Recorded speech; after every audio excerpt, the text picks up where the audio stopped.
దాంట్లో దాదాపు 80% of బూత్స్లో okay police constable పెట్టారు, మిగతా అన్ని బూత్స్లో పెట్టినట్టే పెట్టారు. రెండవది ఇంకో ఆరోపణ చేస్తున్నది, దారుణమైన ఆరోపణ ఏంటంటే మా ఫ్యామిలీకి వాళ్ళ ఫ్యామిలీకి ఏదో చుట్టరికం ఉందని చెప్పి. ఇది ఎక్కడి నుంచి వస్తున్నాయి, ఏంటిది, ఏం మాట్లాడుతున్నారు, ఇది ఏమన్నా అర్థం ఉందా?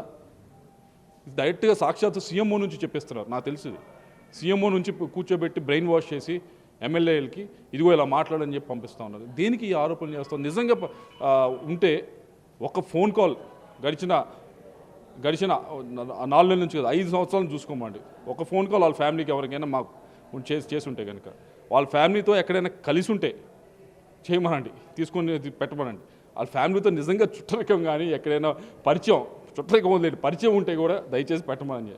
ఇది ఏవో అసలు ఆరోపణలు, ఎటువంటి ఆరోపణలు చేస్తున్నారా? బుర్రని చేస్తున్నారా, బుర్ర లేకుండా చేస్తున్నారా? ఏదో ఒకటి నోటికి వచ్చింది ఏదో ఒక విధంగా దాన్ని మసిపూసి మారాడికాయ చేయడం తప్పించి ఇది పూర్తిగా అవాస్తవం. సార్, ఫైనల్గా మాచర్ల ఎమ్మెల్యే ఇటీవల మీడియాతో మాట్లాడుతూ నేను ఎంపీ కృష్ణదేవరాయలని పూర్తి స్థాయిలో నమ్మాను, నా మొత్తం తెలుసుకొని ఈరోజు నన్ను వెన్నుపోటు పడిచారంటున్నారు. నేను ఏది చేసినా నా ఎలక్షన్కి సంబంధించి నేను ఏది చేసినా ఫెయిర్గా అఫరెంట్గా చేస్తాను. కానీ ఎవరిని కూడా గడిచిన 5 సంవత్సరాల నుంచి నన్ను చూస్తూ ఉన్నారు, ఎవరిని కూడా ఎటువంటి నా శత్రువునైనా కానీ నేను వెన్నుపోవటం అనేది జరగదు. అది దయచేసి ఆయనే కాదు, ఎవరైనా నాతో ట్రావెల్ చేసిన 5 years 6 years నుంచి ట్రావెల్ చేసిన ప్రతి ఒక్కరిని అడగని, గడిచిన 15-20 సంవత్సరాలుగా నాతో ఉన్న స్నేహితులను కూడా అడగండి. ఏదున్నా మనం మొహం మీద చెప్తాము, ఫేర్గా చెప్తామని అందరికీ తెలిసింది. ఎవరో ఏదో అపోహలు కల్పిస్తే దాన్ని నమ్మి మాట్లాడటం అనేది ఇది మంచిది కాదనే నా ఉద్దేశం. సిట్కి ఎటువంటి ఫిర్యాదు చేయబోతా ఉన్నారు? సిట్కి ఇదే మెయిన్, ఈ 3 విషయాల మీద ఫిర్యాదు చేయబోతా ఉన్నారు. ఒకటి, మా ఫ్యామిలీకి ఎస్పీ గారి, మా బిందు మాధవ్ గారి ఫ్యామిలీకి ఏదో ఉంది అని చెప్పి ఏదో పరిచయాలు ఉన్నాయి, చుట్టరికాలు ఉందని చెప్తారు. దయచేసి అది పబ్లిక్ డొమైన్లో పెట్టండి. అసలు మేము ఎప్పుడైనా చుట్టరికం ఉందా, పరిచయం ఉందా, కనీసం ఫోన్లోనే మాట్లాడామా, కలిసామా ఎక్కడైనా, దయచేసి అది ఈ 2 నెలల్లో కాదు గడిచిన 5 సంవత్సరాల్లో కూడా ఎక్కడైనా ఉంటే దయచేసి పబ్లిక్ డొమైన్లో పెట్టండి. దాని మొదటిది.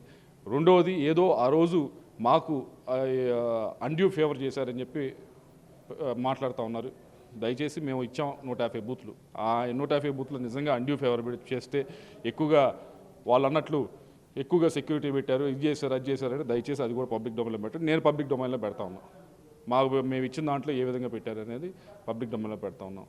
రెండవది. అలాగే మూడవది, ఆ రోజు ఎలక్షన్ రోజు మేము ఏదో ఇన్ఫ్లుయెన్స్ చేసామని, అది కూడా దయచేసి మా మధ్య కేవలం ఎస్పీ కాదు, కింద డిఎస్పీ కానీ కింద సిఏఎల్ దాకా ఏ విధమైన కమ్యూనికేషన్ జరిగింది, ఎన్నిసార్లు కమ్యూనికేషన్ జరిగింది, మా మధ్య కాకుండా నా చుట్టుపక్కల ఉన్న వాళ్ళ మధ్య కూడా ఏ విధమైన కమ్యూనికేషన్ జరిగింది, దయచేసి అది కూడా పబ్లిక్ డొమైన్లో పెట్టండి. అందరు చూస్తారు. అందరు చూసిన తర్వాత దానిపైన ఒక అభిప్రాయానికి వస్తారు.